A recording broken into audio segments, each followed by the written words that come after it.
going to do and what we're covering is the hardware portion. I'm going to show you some different cards inside a computer system. So each time that you open a computer system up, it varies on the type of computer system.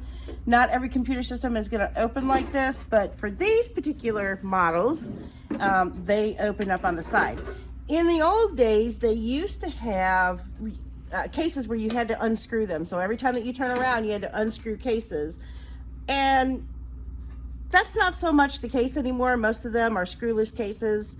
But when some of the older form factors, that's what a computer case is called, is a form factor, they have screws, and then sometimes you even see the great big ones where you'll have to twist and it looks like a great big screw. So inside the computer system, you'll notice that this is the hard drive. It usually will tell you what kind of space or how much is available on the particular hard drive. So this one is a 500 gigabyte hard drive, which is, for today's standard, not too bad.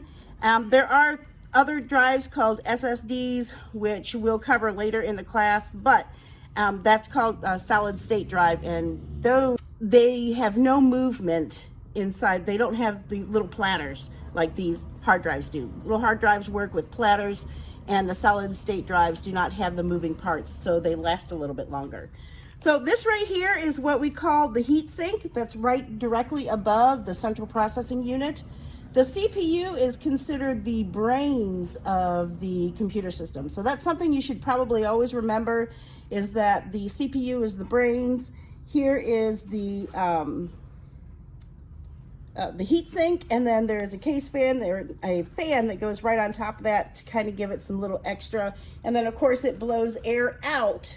So it draws air from the CPU, the heat sink soaks up some of the heat, and then it pushes it outward.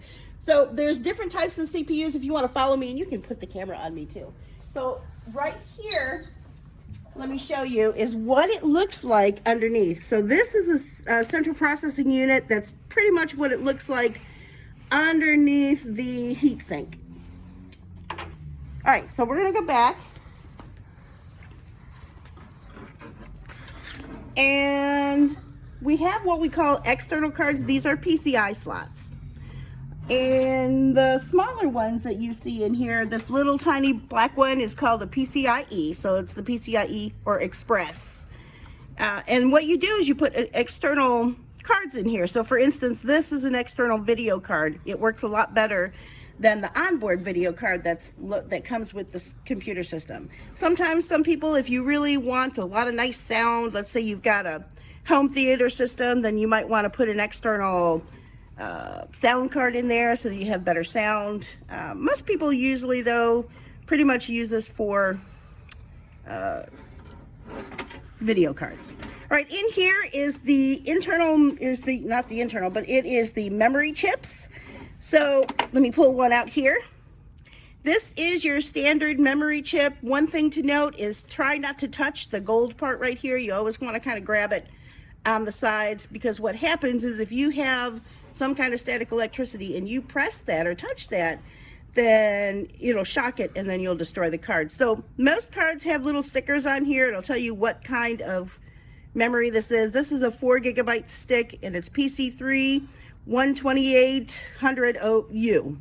So that just means the speed of the memory, and all the memory has to match in the computer system. So for instance, I cannot put a PC2 memory in a PC3 memory slot. It might look like it fits, but it's not going to, the computer system won't run. So you'll notice here too that there are different colored slots in this computer system. That's because this is a system that has parity, and parity means that it is a pair. You can pair up the memory so that they work well together. But in order to do this, and you'll notice that this one had a memory slot, had memory in the black slot and a memory in the white slot. To make the parity work properly, you'll have to put them in the same colored slot. So we're just going to move it over, shove it in. You'll hear it click, well, you heard it click, and that means that the memory is seated. Sometimes if you have memory errors, you can pull it out and reseat the memory. So sometimes you'll hear a computer technician say, well, did you reseat the memory? That's what that means. And in the old days, and you probably still can do it today, a lot of times you'll take a pencil and just kind of rub really the eraser part and rub that gold part, let me pull it back out, that gold part right here, you can rub it with a pencil eraser and that'll clean it off, blow it off, and then reseat it. Because sometimes dirt gets collected inside the memory or on the memory chip. All right, so let me go ahead and put it back in. And then push it down. All right, so right here is considered the motherboard, and that is basically what we call the bus. All the internal parts are connected on the motherboard. So you'll see all the power supply, which is this right here, is connected to different parts on the motherboard. And then sometimes there's disk drives. So like this one here has a DVD-ROM drive. Most systems nowadays aren't going to have that. They've just determined that DVDs and CD-ROMs don't work as well as some of the external like SSDs or USBs and that kind of thing. But you'll still see some, a little bit of older systems will still have these. You'll look at here, right here are your USB slots. These USB slots are connected somewhere on the motherboard.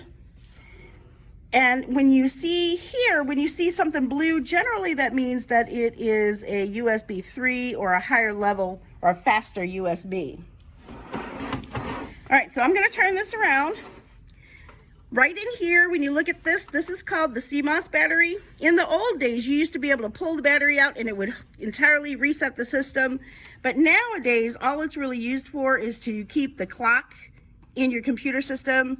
Though keeping the clock in your computer system is pretty important because a lot of times software won't install if you have your system set to like February 22nd, 1980. You know, so you have to make sure that you have the correct day and time, because sometimes software relies on that. So that's why the CMOS is important. Plus, it'll keep your system kind of running. So let's go ahead and take a look at this. Now over here we have the different slots. This is a DVI. And this, that's on the external hard drive. Right here is a VGA, and that is also, so both of these are for video.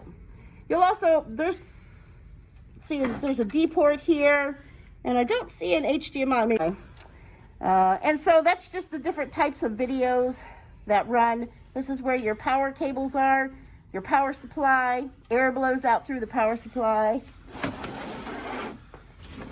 And that's about it.